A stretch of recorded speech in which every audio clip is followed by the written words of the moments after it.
ವಿವಿಧ ಬೇಡಿಕೆಗಳನ್ನ ಇಟ್ಕೊಂಡು ಇವತ್ತು ಭಾರತೀಯ ಜನತಾ ಪಾರ್ಟಿ ಬೀದರ್ ಗ್ರಾಮೀಣ ಘಟಕದ ವತಿಯಿಂದ ಏನು ಬೀದರ್ ತಾಲೂಕಿನ ಜನವಾಡ ಗ್ರಾಮದಿಂದ ಬೀದರ್ ಜಿಲ್ಲಾಧಿಕಾರಿಗಳ ಕಚೇರಿವರೆಗೆ ಒಂದು ಬೃಹತ್ ಪಾದಯಾತ್ರೆ ಪ್ರತಿಭಟನೆಯನ್ನು ಹಮ್ಮಿಕೊಳ್ಳಲಾಗ್ತದೆ. ನೋಡ್ತಾ ಇರಬಹುದು ನೀವು ಇಲ್ಲಿ ಬಿಜೆಪಿಯ ಜಿಲ್ಲಾಧ್ಯಕ್ಷರಂತ ಸೋಮನಾಥ್ ಪಾಟೀಲ್ ಅವರಾಗಿರ್ಬೋದು, ಬಿಜೆಪಿ ಮುಖಂಡರಾದ ಈಶ್ವರ್ ಸಿಂಗ್ ಠಾಕೂರ್ ಅವರ ನೇತೃತ್ವದಲ್ಲಿ ಇವತ್ತು ಜನವಾಡ ಗ್ರಾಮದಿಂದ ನೂರಾರು ಜನ ಬಿಜೆಪಿ ಕಾರ್ಯಕರ್ತರು ಬೀದರ್ನ ಜಿಲ್ಲಾಧಿಕಾರಿಗಳ ಕಚೇರಿವರೆಗೆ ಪಾದಯಾತ್ರೆಯನ್ನ ಮಾಡ್ತಾ ಇದ್ದಾರೆ. ಜಿಲ್ಲಾಧಿಕಾರಿ ಕಚೇರಿಗೆ ಮುತ್ತಿಗೆ ಹಾಕುವಂತ ಯತ್ನವನ್ನು ಕೂಡ ಮಾಡ್ತಾ ಇದ್ದಾರೆ.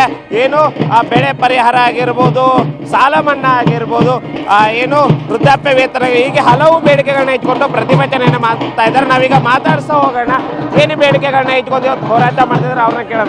ಸರ್, ಏನು ಸರ್ ಇವತ್ತು ಪಾದಯಾತ್ರೆ ಮಾಡ್ತಿದ್ರಿ, ಎಲ್ಲಿಗೆ ಹೋಗ್ತಾ ಇದ್ರಿ, ಏನು ಬೇಡಿಕೆ?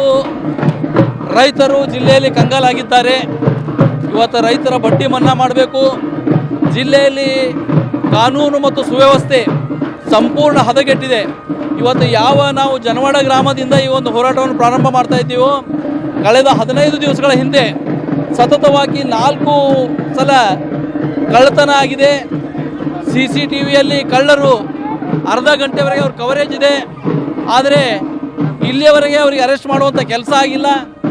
ಹಾಗೂ ಇವತ್ತ ಸರ್ಕಾರ ಪುಕ್ಕಟ್ಟೆ ಗ್ಯಾರಂಟಿಗಳ ಹೆಸರಿನಲ್ಲಿ SC STಗಳ ದುಡ್ಡು ಲೂಟಿ ಹೊಡಿತಾ ಇದೆ.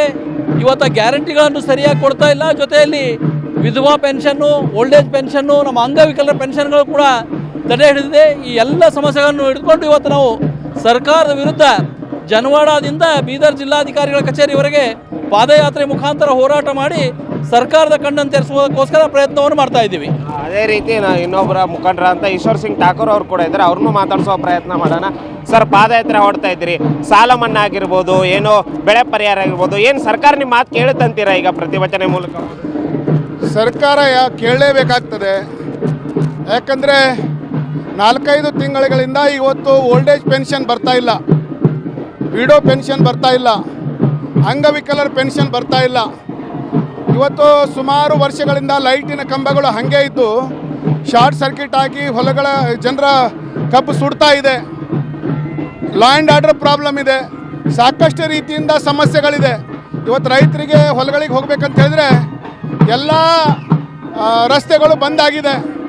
ಕಾಲ್ದಾರಿಗಳು ಇಲ್ಲ, ಬಂಡಿ ದಾರಿಗಳು ಇಲ್ಲ. ಇವತ್ತು ಫೋಡಿ ಮಾಡ್ಕೋಬೇಕಾದ್ರೂ ರೈತರು ಸಮಸ್ಯೆಯನ್ನು ಎದುರಿಸ್ತಾ ಇದ್ದಾರೆ. ಅದಕ್ಕೋಸ್ಕರ ಇವತ್ತು ಗ್ರಾಮಾಂತರ ಮಂಡಲದ ವತಿಯಿಂದ ಈ ಪಾದಯಾತ್ರೆಯನ್ನು ಇಟ್ಕೊಂಡಿದ್ದೀವಿ. DC ಕಚೇರಿಗೆ ಮುತ್ತಿಗೆಯನ್ನು ಹಾಕ್ತೀವಿ. ಮತ್ತು ಪೆನ್ಷನ್ ಇಮಿಡಿಯೇಟ್ ಆಗಿ ಕೊಡಬೇಕು. ಕೊಡದೇ ಇದ್ದರೆ ಬೀದರ್ ನಗರದಲ್ಲಿ ಸಾವಿರಾರು ಗಟ್ಟಲೆ ಪೆನ್ಷನ್ ಹೋಲ್ಡರ್ ಇದ್ದಾರೆ. ಅವರಿಗೆ ತಗೊಂಡು ದೊಡ್ಡ ಮಟ್ಟದ ಹೋರಾಟವನ್ನು ನಾವು ಮುಂದೆ ಮಾಡ್ತೀವಿ. ಇದಿಷ್ಟು ಈಶ್ವರ್ ಸಿಂಗ್ ಠಾಕೂರ್ ಅವರ ಮಾತಾಡಿದ್ರು. ಅದೇ ರೀತಿ ಇನ್ನೋರು ಬಿಜೆಪಿ ಮುಖಂಡರು ಅವ್ರನ್ನೂ ಕೂಡ ಮಾತಾಡ್ಸೋಣ. ಶಶಿ ಹೊಸಳ್ಳಿ ಅವ್ರನ್ನ. ಸರ್, ನಿಮ್ಮ ಶಾಸಕರು ಆತ್ಮೀಯರು ಏನು ಬರ್ತಾನೆ ಇಲ್ಲ, ಸಚಿವ ಸ್ಥಾನಕ್ಕೆ ಹೋರಾಡ್ತಿದ್ದಾರೆ, ಏನು ಹೇಳ್ತೀರಿ ಇದಕ್ಕೆ? ಇಲ್ಲಿನ ಶಾಸಕರಿಗೆ ಬುದ್ಧಿ ಭ್ರಮೆ ಆಗಿದೆ. ಸಚಿವ ಸ್ಥಾನ ಸಿಕ್ಕಿಲ್ಲ ಅನ್ನುವಂಥ ಕೊರಗಿನಲ್ಲಿ ಅವರು ಎಲ್ಲೋ ಒಂದು ಕಡೆ ಮಾನಸಿಕ ಅಸ್ವಸ್ಥರಾಗಿ ಓಡಾಡ್ತಾ ಇದ್ದಾರೆ. ಇವತ್ತು ರೈತರ ಸಮಸ್ಯೆ ಇರ್ಬೋದು, ದೀನ ದಲಿತರ ಸಮಸ್ಯೆ ಇರ್ಬೋದು, ಬಡವರ ಸಮಸ್ಯೆ ಇರ್ಬೋದು, ಅಂಗವಿಕಲರ ಸಮಸ್ಯೆ ಇರ್ಬೋದು, ವೃದ್ಧಾಪ್ಯ ವೇತನ ಸಮಸ್ಯೆ ಇರ್ಬೋದು, ಎಲ್ಲ ಶಾಸಕರ ಕಣ್ಣಿಗೆ ಕಾಣ್ತಾ ಇಲ್ಲ. ಅವ್ರಿಗೆ ಕೇವಲ ಮಂತ್ರಿಗಿರಿ ಬೇಕು. ಮಂತ್ರಿಗಿರಿಗೆ ಅಷ್ಟೇ ಹುಟ್ಟಿರುವ ಹಾಗೆ ಅವ್ರೇನು ವರ್ತನೆ ಮಾಡ್ತಾ ಇದ್ದಾರೋ.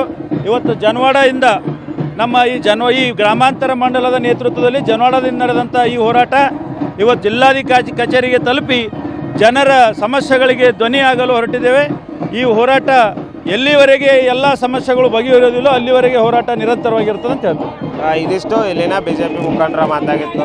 ಜನರ ಸಮಸ್ಯೆಗಳಿಗೆ ಸರ್ಕಾರ ಪರಿಹಾರ ಕೊಡಲಿ, ತಮ್ಮ ಅಧಿಕಾರಕ್ಕಾಗಿ, ತಮ್ಮ ಏನೋ ಹುದ್ದೆಗಾಗಿ ಇದು ಮಾಡದೆ, ಹೋರಾಟ ಮಾಡದೆ, ಜನರ ಸಮಸ್ಯೆಗಳಿಗಾಗಿ ಧ್ವನಿ ಎತ್ತಲಿ, ಆ ಸಮಸ್ಯೆಗಳಿಗೆ ಪರಿಹಾರ ಸಿಗೋವರೆಗೂ ನಾವು ಹೋರಾಟವನ್ನು ಮಾಡ್ತೀವಿ ಅನ್ನೋ ಮಾತುಗಳನ್ನ ಹೇಳ್ತಾ ಇದ್ದಾರೆ. ಕ್ಯಾಮ್ರಾಮನ್ ಸಂತೋಷ್ ಜೊತೆ ದೇವರಾಜನ್ಗೆರೆ, ಉತ್ತರ ಕರ್ನಾಟಕ ನ್ಯೂಸ್, ಬೀದರ್.